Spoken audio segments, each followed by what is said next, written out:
Kuha po tayo ng detalye sa naging arraignment sa kasong malversation ni dating Senador Bong Revilla at kanyang mga kapwa-akusado sa Sandigan Bayan. May ulat on the spot si Maki Pulido. Maki?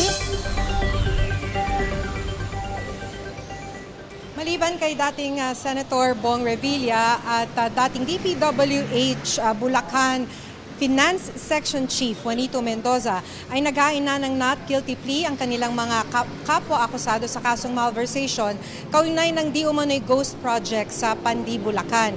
Ito na yung ikalawang beses o ikalawang pagkakataon na hindi natuloy ang arraignment ni Revilla dahil may hinain na naman siyang motion. Kasabay nito, hiningi ni Revilla sa Sandigan Bayan 3rd Division na i-defer o huwag munang ituloy ang kanyang arraignment hanggat marisolba ang kanyang motion. Sa urgent motion na hinain ni Revilla via email kagabi, hiningi niyang mag-inhibit o huwag umupo si Sandigan Bayan 3rd Division Chairperson Carl Miranda bilang mahistradong didinig ng kasong malversation.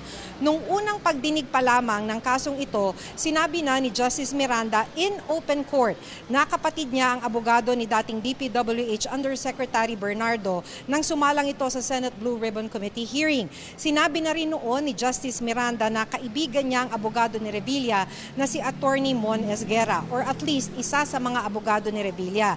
Sabi tuloy ng prosecution, delaying tactic na naman ito ng kampo ni Revilla dahil umpisa pa lang o sa unang pagdinig pa lamang ay sinabi na ito ng mahistrado at noon pa lang ay tinanong na ang mga abogado kung may mga maghahain ng mga motion. Iginiit ni Justice Miranda na sa loob ng 4 na dekada niya bilang abogado at hukom, sinunod niya ang Code of Conduct ng kanilang propesyon. Kaya nga raw unang araw pa lang ay nag-disclose na siya in open court. Isinasabuhay din daw niya ang motto ng Sandigan Bayan na honor, integrity, and accountability. Sa internal rules ng Sandigan Bayan, walang applicable rules para sa mandatory inhibition ni Miranda. Gayunpaman, pag-aaralan daw ito ng korte. Batay sa guidance of continuous trial, may 2 araw para resolbahin ng korte ang motion to inhibit. Nakatakda ang arraignment ni Revilla sa February 16. Gayon din kay Juanito Mendoza na may mga nakabinbinding motion. Ang iba namang akusado na nabasahan na ng hatol, magsisimula na ang pre-trial sa February 27. Bago matapos ang pagdinig, sinabon at pinaalalahanan ni Justice Miranda ang lead counsel ni Revilla na si Attorney Isaiah Asuncion.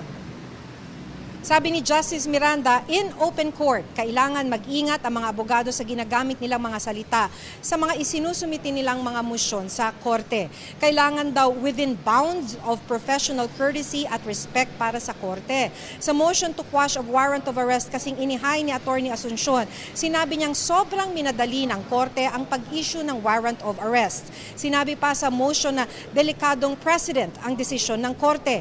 Ang mga punto pa raw na ito, ginamit pa ni Attorney Lorna Kapunan sa isang media interview. Hindi partido sa kasong ito si Attorney Kapunan.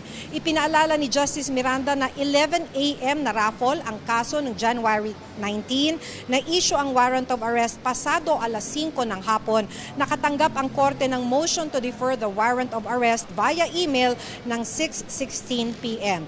So ngayon, Connie, ay nasa korte pa at nagpapahinga.